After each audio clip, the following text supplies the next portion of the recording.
أعوذ بالله السميع العليم من الشيطان الرجيم. بسم الله الرحمن الرحيم، والحمد لله رب العالمين،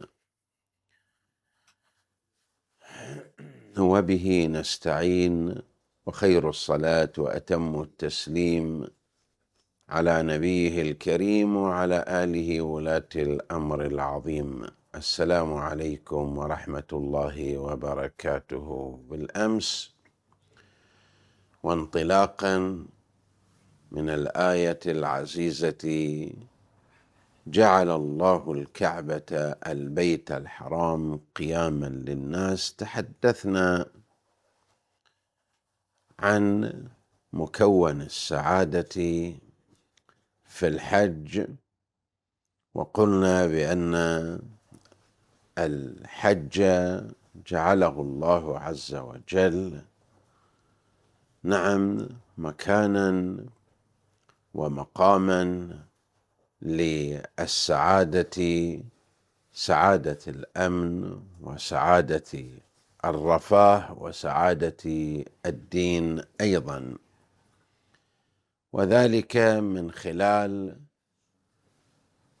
تعدد الأدوار التي تتفق للحاج في هذا الموسم ومع هذه الفريضة، حيث أن هذا التعدد يجعل من الحج مشروعا للإصلاح المركز. هكذا عبارات قد مرت علينا بالأمس، وتحدثنا عن فرصتين من مجموع 4 فرص للإصلاح، إصلاح النفس مع الحج. كانت الفرصة الأولى عبارة عن الخلوة والتوجه إلى الله عز وجل، وثمة فرصة أخرى أيضا استوعبناها بالحديث، وهي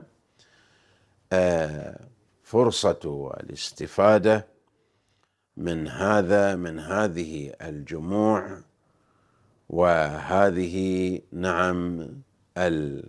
التيارات البشرية، حيث تجتمع الفئات والطبقات والكفاءات المختلفة في هذا الموسم، مما يتيح للإنسان أن يستثمر الحضور البشري الواسع استثمارا اجتماعيا. ولا يزال هنالك فرص أخرى ربما المعنى إليها وأشرنا إليها، ولكننا لم نقف عليها بالبسط والتوضيح والبيان. من تلك الفرص هي فرصة فكرية، ولكنها فكرية موجهة، فرصة فكرية بالطراز الفقهي، في الإطار الفقهي، لأن الفقه فكر تتبدل معه المعاني، تتبدل معه الأفكار.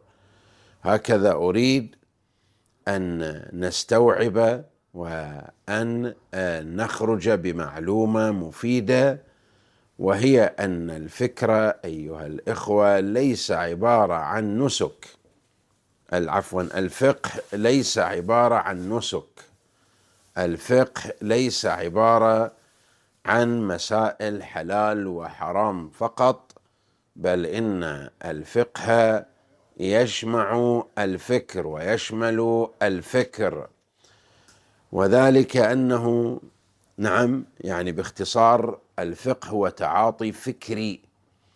كيف نتعاطى مع العلاقة مع الله سبحانه وتعالى تعاطيا فكريا؟ هل ذلك متاح؟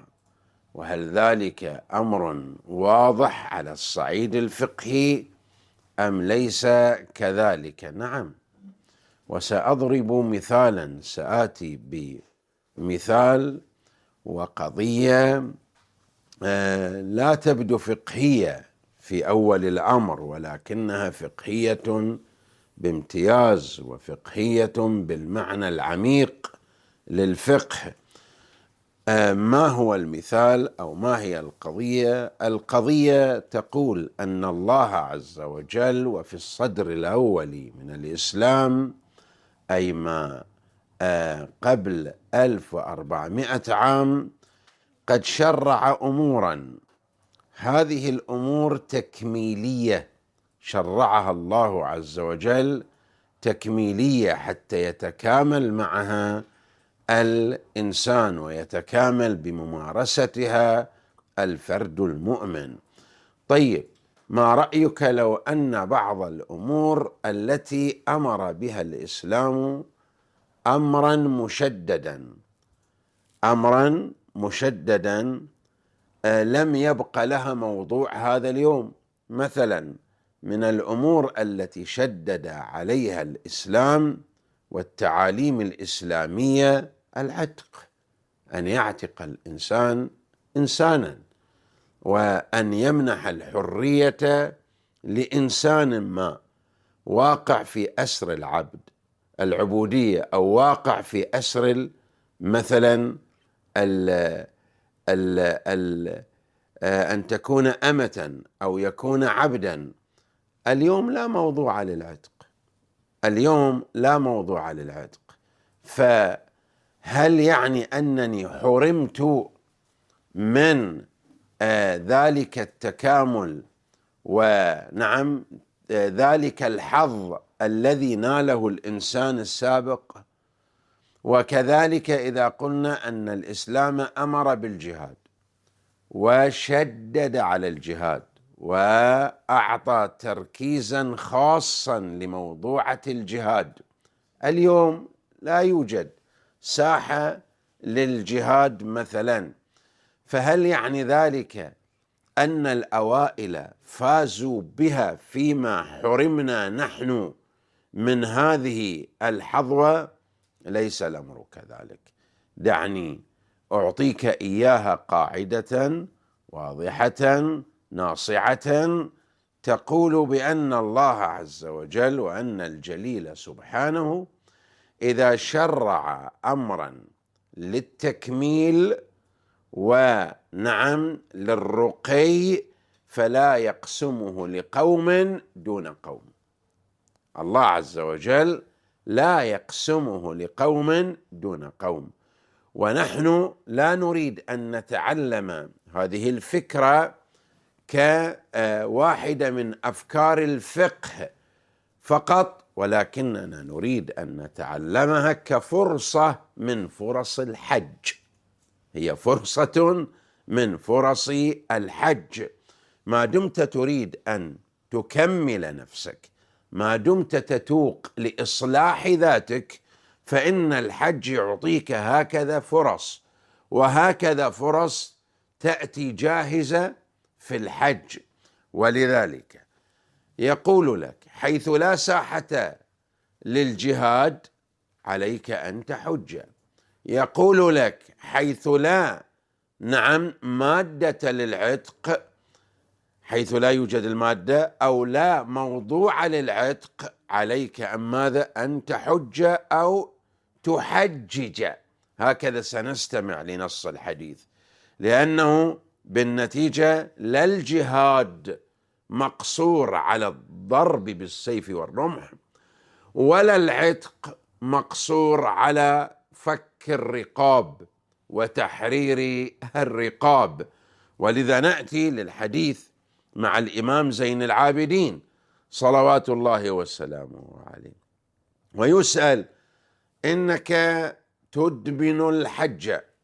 تدمن الحج، نعرف أن الإمام زين العابدين ناقة أدمن عليها الحج حينما ماتت كرمها ودفنها، فهو مدمن على حج بيت الله الحرام، حتى جاءه رجل وقال له: سيدي، الناس تخرج للجهاد وأنت لا تخرج معهم. قال: لقد جعلنا الجهاد أو جعلنا جهادنا الحج، حيث أن الجهاد آنذاك عند الإمام علي بن الحسين سلام الله عليه ليس تحت إمرة رسول الله صلى الله عليه وآله ولا من ينوب منابه بالحق، فهذا الجهاد قد أعفى نفسه عنه.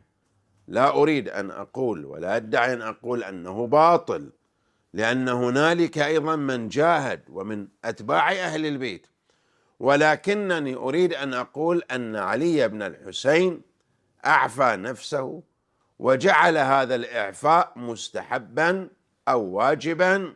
المهم أن هذا الإعفاء أرجح بأي معنى من معنى الرجحان، لأننا لا نريد أن ندخل في موازنات ومعادلات قد تفهم بالشكل الخاطئ. جعله أرجح من الجهاد. ما هو العمل الذي جعله أرجح ويؤدي نتيجة الجهاد ويكسبه كل مكاسب الجهاد؟ الحج صريح عبارته. لو جئنا للعتق اليوم لا موضوع للعتق، لكننا نجد جعفر بن محمد عليهما السلام ومنذ ذلك العصر يؤسس لعصرنا، يؤسس لمثل عصرنا، يؤسس لليوم الذي لا موضوع فيه للعتق. فماذا يقول؟ يقول سلام الله تعالى عليه: نعم، إن حجة واحدة هي أفضل من عتق 70 رقبة. حجة واحدة أفضل من عتق 70 رقبة، يعني أن قضاء حاجة هذا المؤمن، قضاء حاجة هذا المؤمن أو هذه الحجة، أو مثلا قضاء حاجة المؤمن في بعض الروايات قضاء حاجة المؤمن أفضل من عتق مثلا رقبة، والحجة أفضل من ماذا؟ من عتق 70 رقبة. إذن هذه الفرص موجودة في الحج. الله عز وجل حينما عبد الناس بالعتق لم يكن بنى حكمه على العتق، لأن العتق حالة اجتماعية قد يوجد في عصر ولا يوجد في عصر آخر، ولكنه أراد لهم أن يكملوا أنفسهم وأن يصلحوا أنفسهم بطريقة، هذه الطريقة إن وجدت اليوم، وإلا فهنالك بديل عنها. هكذا كان الأمر مع العتق، وهكذا كان الأمر مع الجهاد. نعم، ولذلك هذا المعنى نجده في الحديث الذي فسر قوله تعالى: خير من 1000 شهر. شنو خير من 1000 شهر؟ قال: ضربوا مثل برجل من الأمم السابقة، رجل مؤمن حمل السيف في سبيل الله عز وجل كذا سنة، كذا من عشرات السنين، 80 سنة أو أكثر. نعم، بالنتيجة هذه العبادة عبادة ليلة القدر المباركة لمن لا يستطيع المجاهدة هو خير من 1000 شهر يحمل فيها السيف في سبيل الله عز وجل، بشرط أن لا يكون هنالك مجال للجهاد. نعم، وإلا إذا تزاحم الجهاد الحق مع العبادة المستحبة فالجهاد مقدم، ولكن هي تتكلم عن الطريق والطريق البديل، ولا نقول طريق بديل إلا إذا كان المبدل منه غير متاح بالنسبة لنا. زين، إذن فهنا نكون قد ألمحنا فرصة ثالثة في الحج من فرص تكميل النفس، من فرص تطوير الذات، من فرص إصلاح النفس. جميل. هنالك أيضا فرصة أخرى، وهي الشعور بالقضاء والقدر. الشعور بالقضاء والقدر أيها السادة وأيتها السيدات مسألة تعتبر نبضا من أشكال النبض الكثيرة في الحج، نبض روحي من أشكال النبض الكثيرة في الحج. نعم، الشعور بالقضاء والقدر قد لا يتأتى في عبادة ما كما يتأتى في فريضة الحج. شلون؟ قل نعم، لأن الإنسان يعيش هذه الأجواء ضمن الحج. كيف؟ قول مثلا الحاج أول ما يطلع شنو يستحب عليه؟ من المستحبات المؤكدة للحاج شنو؟ الوصية، أن يكتب الوصية إن لم يكن كتبها، أن يجدد الوصية، العهد بالوصية إن كان قد كتبها مسبقا. الوصية زين. طبعا واللي ما لحق يكتب الوصية في الأحساء هم قادر يكتبها هنا قبل الرحلة، قبل المغادرة. فبالنتيجة هذا مما يزيد حجك شرافة وكرامة على الله عز وجل، أن تكتب وصيتك مختصرة مطولة مجملة مفصلة. هذا مما يجعل حجك كريما على الله، مما يجعل حجتك شريفة عند الله سبحانه وتعالى. نعم، هذه الأجواء. الوصية شنو تعني؟ أساسا الإنسان حينما يكتب وصيته ما هو شعوره؟ شعوره بالقضاء والقدر شعور قوي، يعني أنني قد أرجع وقد لا أرجع، قد نعم تجدد لي الحياة، يجدد لي العمر، وقد لا يجدد لي العمر. قد تكون حجتي هذه هي الأخيرة من كل أعمالي، هي ختام أعمالي، وقد تكون حجتي هذه موطئة لحجة أخرى. فإذا أنا بين يدي القضاء والقدر. هكذا يعيش الإنسان الشعور بالقضاء والقدر. من يمتثل لكتابة الوصية عنده شعور نابه بالقضاء ماذا؟ والقدر، بخلاف ذاك الإنسان الذي مثلا لا يهتم بكتابة وصيته. قد يكون مطالب بحقوق للآخرين، قد يكون مطالب بحقوق لزوجته كما تحدث الشيخ الفاضل قبل قليل وغير ذلك، لكنه لا يشير إلى هذا في الحقيقة قالها بلسانه أو لم يقلها، فإن فعله ناطق، وإن فعله يتكلم ويتحدث ويقول أنا ممن لا يشمله نظام القضاء والقدر والعياذ بالله. هذا الذي لا يهتم والذي يؤمل في الدنيا طويلا، هذا كأنما يقول أنا لا يشملني نظام القضاء والقدر، وأن الموت نصيب من حولي، وأما أنا فلا يعني لي الموت شيئا. فهل يمكن أن تكون الحجة صالحة عند إنسان يقبل على حجه بهذه الروحية؟ أبدا. هل يمكن أن يصبح الحج في هكذا حالة طريقا لإصلاح النفس؟ أبدا، لا يمكن أن يكون الحج في هذه الحالة طريقا لإصلاح النفس. إنما على الإنسان أن يوصي قبل أن يحج، ومن يوصي قبل أن يحج لن يكون حجه كريما على الله فحسب، لن يكون حجه شريفا عند الله فحسب، بل إن هكذا حج بهكذا شعور وبهكذا خطوة يصبح مؤثرا على النفس ومصلحا للنفس. نعم، فعلى الإنسان أن يوصي، على الإنسان أن يسترضي أيضا. طيب، هنالك فرصة أخرى لعلي ما عددتها في البداية، ل5 فرص للإصلاح الذاتي مع الحج.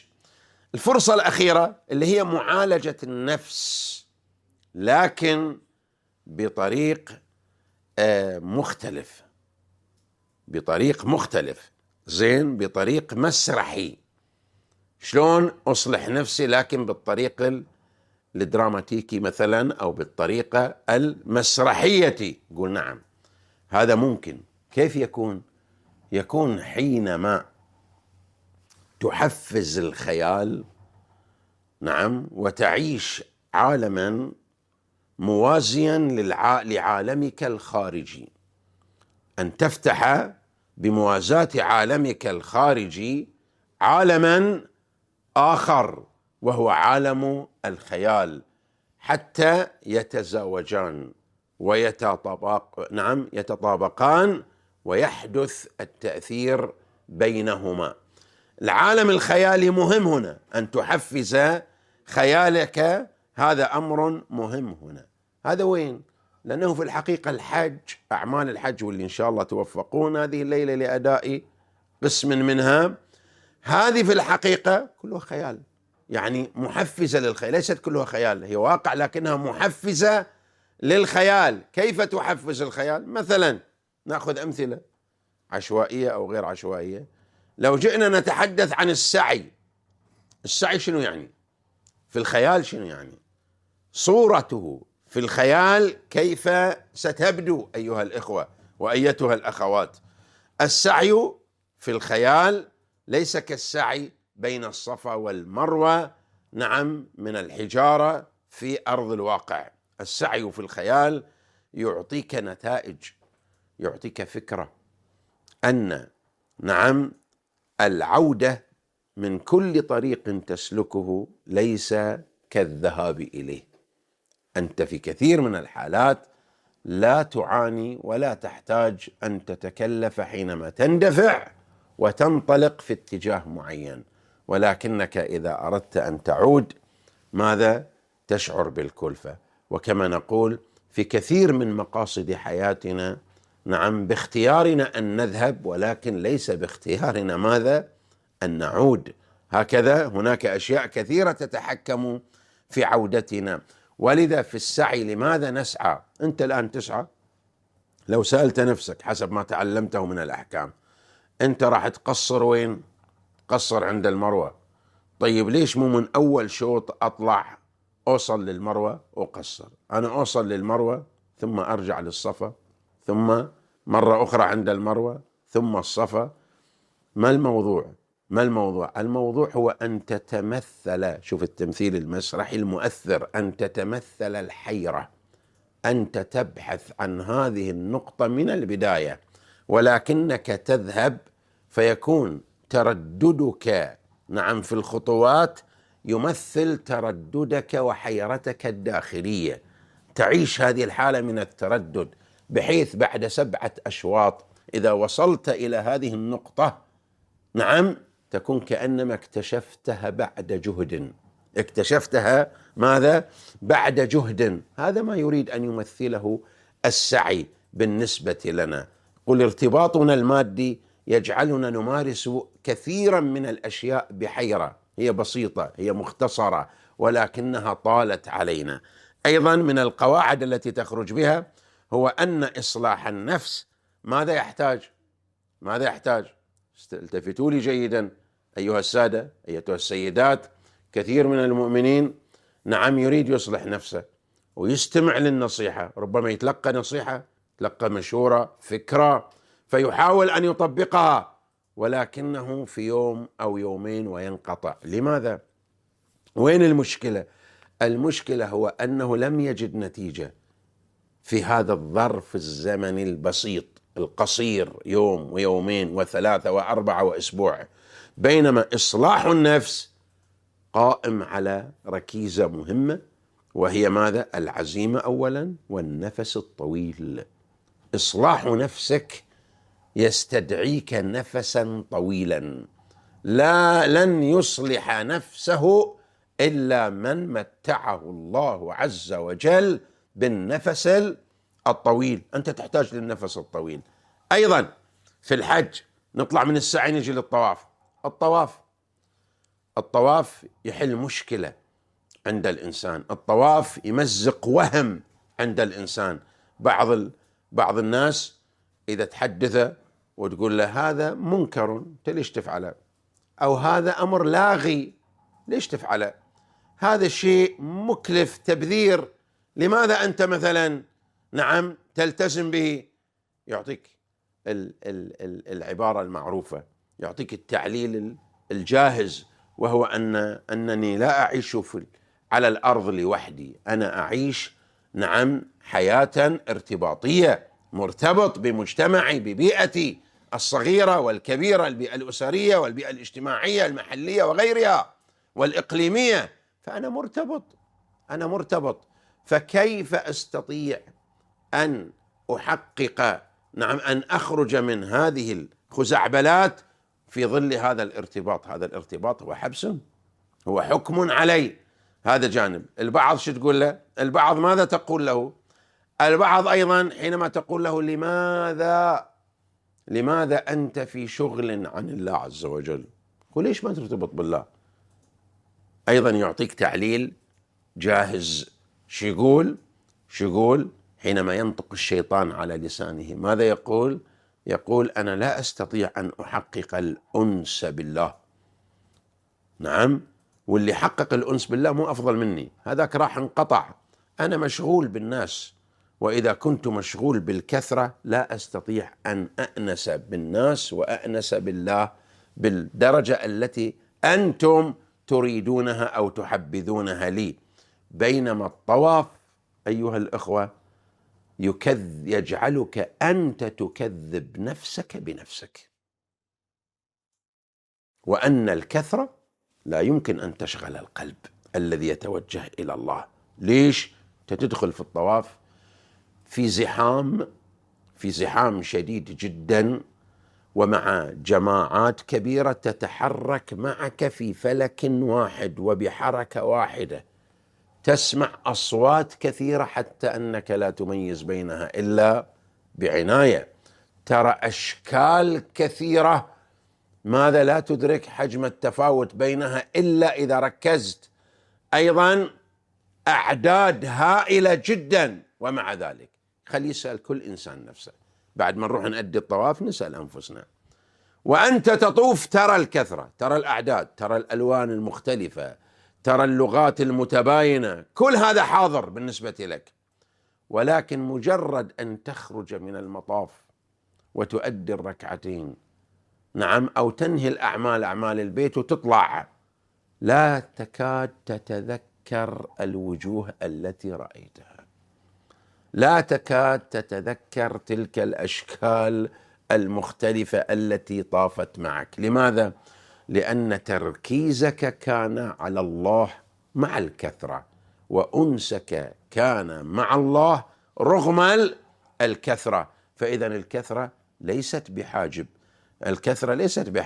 الكثرة لا يمكن أن تحجبك، ولا أحد يحجبك عن الله عز وجل. هذا وين؟ هذا كله في مثالين لهذه الفرصة، اللي هي الفرصة التي تعد فرصا ناجزة لإصلاح النفس. إذن هكذا نكون استوعبنا فكرة ماذا؟ فكرة إصلاح النفس على طريق الحج. والحمد لله رب العالمين، وصلى الله على محمد وآله الطيبين الطاهرين.